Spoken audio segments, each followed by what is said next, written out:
নির্বাচন কমিশন তো নরেন্দ্র মোদীর তোতা পাখি, যা বলবে যখন তাই করবে। নির্বাচন কমিশনের নিজস্ব কোনো মেরুদণ্ড নেই।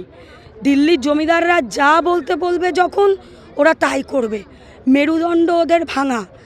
তাই নির্বাচন কমিশন যেটা নরেন্দ্র মোদী যখন যেটা শিখিয়ে দেবে তখন সেটা তো বলতেই হবে। তো আমরা সারা বছর মানুষের পাশে আছি এবং আলাদা করে কোনো প্রস্তুতি নেই। এই মুহূর্তে আমাদের যে লড়াইটা যাতে বৈধ ভোটার না বাদ যায়, আর কি রেজাল্ট হবে বাংলার মানুষ জানে, আমরাও জানি। এবার তো মনে হয় সমস্ত তৃণমূলের যে 3টে বিধানসভা নির্বাচন হয়েছে সব রেকর্ডকে ছাপিয়ে গিয়ে 250-র উপরে সিট নিয়ে বাংলায় আবার ক্ষমতায়। এবং বাঙালিদের উপর যেভাবে দিল্লির জমিদাররা অত্যাচার চালাচ্ছে তার বিরুদ্ধে আমাদের এই প্রতিবাদ সভা। আমাদের লক্ষ্য একটাই, এই বাংলাকে রক্ষা করতে হবে এবং 2026-এ দিল্লির জমিদারদের চিরতরে বাংলা থেকে বিসর্জন করার একটাই কারণ, মানুষকে যেভাবে বিভ্রান্ত করছে এই সাইরের নাম করে, যেভাবে হ্যারাস করছে, আতঙ্কের মধ্যে মানুষ আছে। ইতিমধ্যে 150-র কাছাকাছি মানুষ আত্মহত্যা করেছে আতঙ্কে। সুতরাং মানুষকে আস্থা দেওয়া, তৃণমূল কংগ্রেস কর্মী প্রত্যেকটা ভোটারের পাশে আছে, তারা আতঙ্কিত যেন হয়ে না পড়ে। আর বৈধ ভোটার বাদ গেলে আমাদের দল ছেড়ে কথা বলবে না, সেই বার্তাটা দেওয়া আজকে। কি বার্তা দেবেন কি সাধারণ মানুষের উদ্দেশ্যে?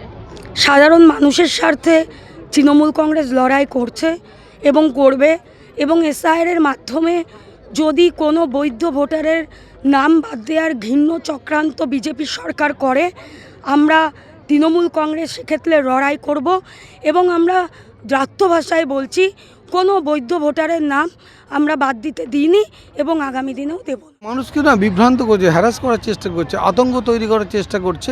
2002 সালে নাম আছে, তারপরে দেখছি যে একজনের 4টির বেশি সন্তান হলে তাকে ডাকছে। বয়সের যদি কোনো ডিফারেন্স হচ্ছে, বাবার সাথে সন্তানের যে বয়সের কেন এত কম ডিফারেন্স, এইসবগুলো মানে অনৈতিক অযৌক্তিক বিষয় নিয়ে ডাকছে, মানুষকে আতঙ্কিত করা। বিরোধীরা অনেক কিছু বলবে, বাংলার মানুষকে হয়রানি করে রাখছে 24 ঘন্টা, বাংলার প্রতি বিদ্বেষ, বাংলা দখল করতে পারছে না বলে সবসময় বাঙালিদের অবমাননা, বাংলাকে পিছিয়ে ফেলে রাখার চক্রান্ত। বাংলা লড়াই করছে, লড়াই করবে। 2026-এ বিজেপিকে চিরতরে এই বাংলা থেকে বিসর্জন দেবে। 50টারও বেশি সিট এবার বিজেপি পাবে না। 250-র বেশি সিট নিয়ে মমতা ব্যানার্জি চতুর্থবারের জন্য মুখ্যমন্ত্রী হচ্ছে, এ বিষয়ে কোনো সন্দেহ দেব মানুষকে যে একমাত্র তৃণমূল কংগ্রেসের উপরে ভরসা রাখুন। তৃণমূল কংগ্রেস ছাড়া বাংলার উন্নয়ন অগ্রগতি কেউ করবে না। সুতরাং তৃণমূল কংগ্রেস থাকা মানে আপনারা নিরাপদ নিশ্চিন্তে রাজ্যে বসবাস করতে পারবে। ভোট প্রচার করার কিছু নেই, 24 ঘন্টা মানুষের পাশে তৃণমূল কংগ্রেস থাকে।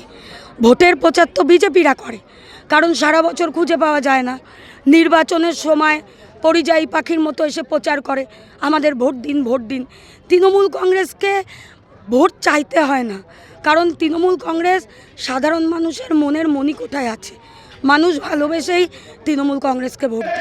আমাদের যারা নেতৃত্ব আছে, আমাদের যিনি এমএলএ ম্যাডাম আছে, তিনি যেভাবে নির্দেশ দেবে, আমরা আর এই কটা দিন মাত্র আছে, আর 20-22 দিন আছে। এই 20-22টা দিন আমাদের কাছে অত্যন্ত গুরুত্বপূর্ণ বিষয়, কারণ সে করে যাবে যে আমাদের বৈধ ভোটারদের নাম যাতে বাদ পড়ে।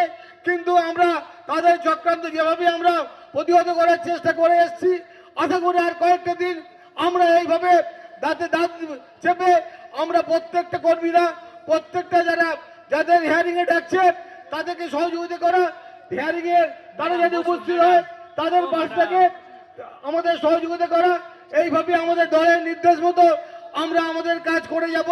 বিজেপি যত চেষ্টা করুক, বিহারে যেভাবে তারা এসআইআর করে ক্ষমতায় এসেছিল সেই স্বপ্ন তাদের সফল হবে না, কারণ বিহারের মানুষ, বিরোধী দল তারা বুঝতে পারেনি বিজেপির চক্রান্ত। কিন্তু আমাদের নেত্রী প্রথম দিন থেকে বলে এসছে যে এদের চক্রান্তকে ব্যর্থ করতে হবে। সেই মতো আমরা প্রতিটা দিন, প্রতিটা মুহূর্ত আমরা এইভাবে কাজ করে চলেছি।